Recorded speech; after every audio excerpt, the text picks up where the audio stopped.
اب میں مختصر وقت کے لیے دعوت خطاب دیتا ہوں فضیلت الشیخ حافظ عمار عابد صاحب حفظہ اللہ تعالی۔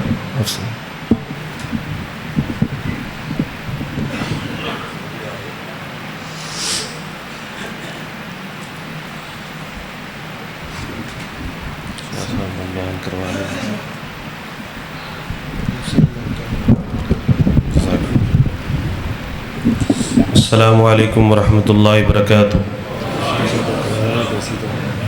ان الحمد للہ نحمده ونستعینه ونستغفره اما بعد فاعوذ باللہ من الشیطان الرجیم بسم اللہ الرحمن الرحیم وَلَقَدْ يَسَّرْنَا الْقُرْآنَ لِلذِّكْرِ فَهَلْ مِن مُدَّكِرٍ۔ استاد محترم کی موجودگی میں کچھ بیان کرنا ناممکن ہے، صرف اپنے آپ کو تذکیر کے طور پر ایک بات یاد کروانا چاہتا ہوں۔ آج تاخراتوں میں سے آخری تاخرات ہے، اور اللہ تعالیٰ کا لاکھ لاکھ شکر ہے کہ اللہ تبارک و تعالیٰ نے ہمیں یہ ماہ رمضان المبارک نصیب فرمایا۔ ہر شخص نے اپنی بساط کے مطابق کوشش کی، محنت کی۔ اللہ تبارک و تعالیٰ ہمارا بیٹھنا، سننا، سنانا اور قرآن مجید کے ساتھ جڑنا اپنی بارگاہ کے اندر قبول فرمائے۔ ہمارے معاشرے کے اندر صرف یہی چیز ہے کہ قرآن مجید سن لیا، قیام اللیل ہو گیا، لمبی لمبی تراویح، قیام اللیل، کھڑے ہو کر تلاوت، سارا کچھ ہو گیا، لیکن کبھی معاشرے کے اندر جا کے دیکھا ہے کہ یہاں پر ہمارا ہی نوجوان اس کو کیسے ٹریپ کیا جا رہا ہے، کیسے اس کو پٹری سے اتارا جا رہا ہے۔ ہمارے ہی بچے ہیں، ہمارے ہی نوجوان ہیں، ہمارے ہی پڑھنے والے کالجز میں، یونیورسٹیز میں نوجوان ہیں، اور وہ دعویٰ کیا کرتے ہیں؟ الحاد کا، سیکولرزم کا نعرہ لگاتے ہیں۔ الحاد کیا ہے؟ اللہ کہاں ہے؟ اللہ کا کانسیپٹ نہیں ہے، اللہ کہاں پر ہے؟ اللہ ہے نہیں ہے۔ اور اسی طرح کے دیگر فتنے آج ہمارے معاشرے کے اندر موجود ہیں۔ میں نے اور آپ نے غور کرنا ہے کہ ہم نے اس کے لیے کیا تیاری کی ہے۔ ابھی یہاں پر ہمارا نوجوان کھڑا ہو، اور پھر ایک طرف قادیانیوں کا نوجوان کھڑا ہو، اللہ کی قسم ان کے پاس اتنے دلائل ہیں، اتنے دلائل ہیں جو کہ باطل دلائل ہیں، اور وہ ہمارا نوجوان ان کی دلیلوں کا جواب نہیں دے سکتا۔ ہم نے سارا رمضان عبادت بھی کی، قرآن مجید کے ساتھ دل بھی لگایا، لیکن جیسے ہی رمضان گزرتا ہے ہماری وہی والی روایات، ہمارا وہی قرآن سے دور ہونا، وہ سلسلہ شروع ہو جاتا ہے۔ بچوں کو کالجوں میں بھیجتے ہو، یونیورسٹیز میں جاتی ہیں ہماری بیٹیاں، دیکھیے، پوچھئے کیا کرتے ہو، کیا ہوتا ہے، پروفیسر نے کیا پڑھایا ہے۔ اور ایک آپ کو دعوت فکر دینا چاہتا ہوں کہ ڈی گراؤنڈ فیصل آباد میں کچھ کالجز موجود ہیں، وہاں پر ایک سروے ہوا، اور اس سروے میں بھی موجود تھا۔ سروے کیا ہوا کہ نوجوانوں کو قرآن مجید کے ساتھ کتنی دل لگی ہے، کتنا قرآن مجید پڑھ سکتے ہیں۔ جب عمران خان نے یہ ٹی کیو کا سلیبس لانچ کیا، ہمارے کالجز کے اندر آیا، اور پھر ہمارے بچوں نے وہ سلیبس پڑھنا شروع کیا۔ اگر 100 بچوں کی کلاس ہے، 100 بچوں کی کلاس ہے، ان میں سے 90 بچے ایسے ہیں جو ناظرہ قرآن نہیں پڑھ سکتے۔ یہ دعوت فکر ہے۔ 60 سال، 40 سال، 30 سال، 15 سال زندگی گزار دی، کیا کرتے ہیں؟ ہمارا بیٹا انجینئر ہے، ہمارا بیٹا ڈاکٹر ہے، میری بیٹی کالج میں جاتی ہے، میری بیٹی اب بڑی ڈگری لے کر آئے گی، ہماری بیٹی یہاں گاؤں سے چلی گئی ہے، ایڈوانس دور آ گیا ہے، کیا کریں؟ اب معاشرے کے ساتھ چلنا ہے۔ یہ ساری باتیں موجود ہیں، لیکن اللہ کی قسم کیا آپ نے فکر کی ہے کہ کیا آپ کی بیٹی، کیا آپ کا بیٹا، کیا یہ نوجوان بچہ قرآن مجید کا قاری بھی ہے یا نہیں؟ قرآن مجید کو پڑھنے والا بھی ہے یا نہیں؟ آخری بات، قادیانیوں کی 4 تنظیمیں یہاں پاکستان میں کام کر رہی ہیں، اور سب کی کام کر رہی ہیں۔ میں صرف اشارہ کرنا چاہتا ہوں، ایک تنظیم 9 سال سے لے کر 12 سال تک کے بچے کو پکڑتی ہے اور پھر ان کی ایسی تربیت کرتی ہے کہ وہ بچے پھر پٹری سے اترتے نہیں ہیں، ان کے ذہن کو پختہ کیا جاتا ہے. پھر 12 سال سے لے کر 20 سال تک کے بچوں کی ایک تنظیم ہے، نوجوانوں کی، وہ ان کو پھر دلائل سے مزین کرتی ہے. پھر 25 سال تک، پھر اسی طرح بوڑھوں کی تنظیم، پھر اسی طرح لجنۃ ایماء اللہ، لونڈیاں، اللہ کی لونڈیاں، نعوذ باللہ، وہ عورتوں کی تنظیم، عورتوں میں کام کرتی ہے. اور ہمارے پاکستان میں ہمارے نوجوان ہیں نا، ہمارے ہی بچے ہیں جو ان کی طرف جا رہے ہیں. تو میرے بھائیوں، جہاں پہ ضروری ہے کہ آپ مصلی پر کھڑے ہوتے ہیں، تراویح پڑھتے ہیں، قیام کرتے ہیں، قرآن مجید کے ساتھ آپ کا کتنا دل لگا ہے، کتنے دلیلیں آپ کو یاد ہیں، کتنے دلائل آپ کو یاد ہیں کہ اگر اللہ نہ کرے آپ کا کسی کے ساتھ ڈیبیٹ ہو جاتا ہے، اچھے طریقے سے کسی سے بحث مباحثہ ہو جاتا ہے، آپ اس کو کتنا جواب دیکھ سکتے ہیں کہ ہمارا اسلام یہ کہتا ہے. تو آئیے، جہاں پر ہم نے قرآن مجید کے ساتھ دل لگایا، ہم نے تراویح کے اندر قرآن سنا، اسی فکر کو لانچ کرتے ہوئے قرآن مجید کو اپنی زندگی کا حصہ بنا لیجئے.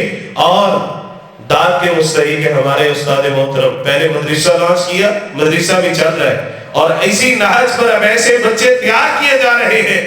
امام بخاری، وہاں پر ایسے بچوں کی تربیت کی جا رہی ہے. وقت کے تقاضے ہیں کہ وہ بچہ کالج بھی جائے، وہ بچہ یونیورسٹی بھی جائے، وہ بچہ انگلش بھی پڑھے، وہ بچہ ڈاکٹر بھی بنے، اور وہ بچہ عقیدے کے لحاظ سے اتنا مضبوط ہو کہ کل CSS کا امتحان دے اور DPO آ کے لگے، اور پھر مزہ آئے کہ الحمدللہ آج ہمارا عقیدہ توحید والا DPO بیٹھا ہے. آخری بات، ہمارے خوشاب کے علاقہ میں ایک DPO آیا، اور اس DPO نے آتے ہی ہلچل مچا دی، علاقے سے ہر جتنے بڑے بڑے گناہ تھے وہ سارے ختم کر دیے. غریبوں کے لیے اس نے سارے دروازے اوپن کر دیے، دربان ہٹا دیے، اور کہا سب کو اندر آنے دو. رات کے 2 بجے بھی کسی نے کال کی، DPO نے ڈائریکٹ اس کی کال کو اٹھایا اور اس کی بات کو سنتے ہوئے ان کے گھر پہنچ گیا.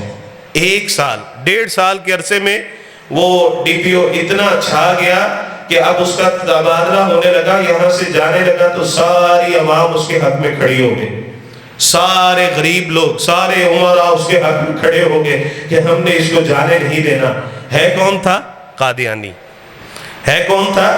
قادیانی. وہ اس نہج پر اپنے بچوں کی، نوجوانوں کی تربیت کرتے ہیں کہ کل کو اس نے DPO والی سیٹ پہ بیٹھنا ہے، کل کو اس نے آرمی کے اندر جا کے افیسر لگنا ہے، اور ہم یہاں پہ کہتے ہیں لو جی قادیانی بیٹھے ہیں، لو جی رافضیت بیٹھی ہے.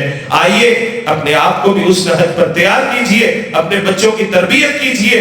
صرف حافظ قرآن نہیں، صرف قرآن کا قاری نہیں، بلکہ اس کو اسکالر بنائیے. جہاں پر وہ قرآن کا قاری ہو، وہ قرآن کے دلائل احادیث کے دلائل جانتا ہو، تو کل اگر اس کا کہیں پر کسی جگہ پر مقابلہ ہو جائے، وہ ان سامعین، سننے والے اور جن کے ساتھ اس کی بات ہو رہی ہے، کم از کم ان کو اچھے طریقے سے جواب دے سکے.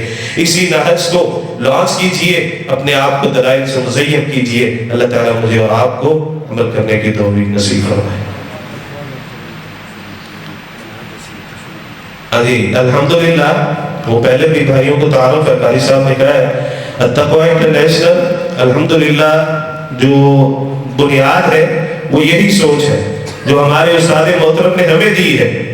التقویٰ اسکول سسٹم کی بنیاد یہی سوچ ہے. میں نے پہلے بھی ذکر کیا تھا، ایک دن قاری صاحب سے اجازت لے کر جمعے کے بعد آ کر یہاں پر یہی فکر لانچ کی تھی کہ یہاں پر ایسے انسٹیٹیوٹ ہیں جہاں پر صبح کے وقت اپنے عقیدے کو لانچ کرنا ضروری ہے، اور ہمارے بچے ان کا درود بھی جانتے ہیں، ان کے عقیدے کی باتیں بھی جانتے ہیں، اور وہاں پر جاتے بھی ہیں. جائیے، بھیجیے. لیکن یہی بچے جب بڑے ہوں گے وہ ہمارے عقیدے کو بھول چکے ہوں گے.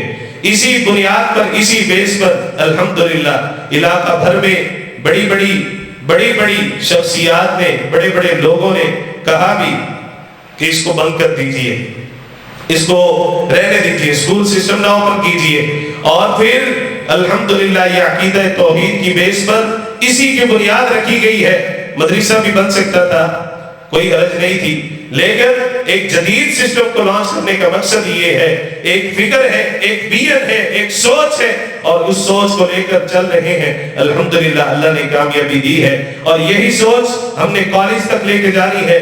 ہمارے پاس جب ڈاکٹر حبیب الرحمان صاحب آئے، جو کہ ڈپٹی ڈائریکٹر کالجز ہیں فیصل آباد کے، سیکٹری ایجوکیشن بورڈ ہے، انہوں نے جب بلڈنگ وزٹ کی اور ہمارے عزائم کو سنا، انہوں نے کہا کہ میں آپ کی منظوری کالج تک کر کے جا رہا ہوں، انشاءاللہ یہی کالج، یہی یونیورسٹی بنے گی، اور میرے پاس آنے کی آپ کو ضرورت نہیں ہے، میرے پاس صرف آپ کی فائل آئی، میں اس کو سگنیچر کر دوں گا۔ یہی سوچ ہے کہ بچہ ہمارے پاس آئے، حفظ بھی کرے، قاری بھی بنے، اسکالر بھی بنے، اور پھر آگے کی جو ڈگری ہے ایف ایس سی تک اس کو لے کر چلیں گے، ساتھ ساتھ اس کی دلیل بھی ہو، قرآن کی بھی ہو، حدیث کی تربیت بھی ہو، انشاءاللہ وہ زندگی میں پھر کبھی مار نہیں کھائے گا۔ اللہ تعالی ہمارا یہاں بیٹھنا اور یہ جو لگائے ہوئے پودے ہیں، یہ ساری سوچ ہمارے استاد محترم کی ہے۔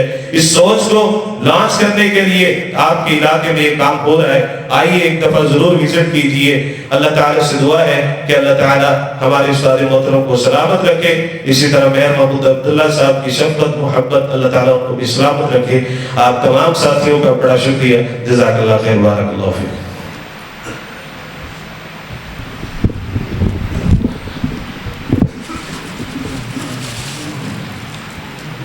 محترم جناب رانا محمد سلیم صاحب،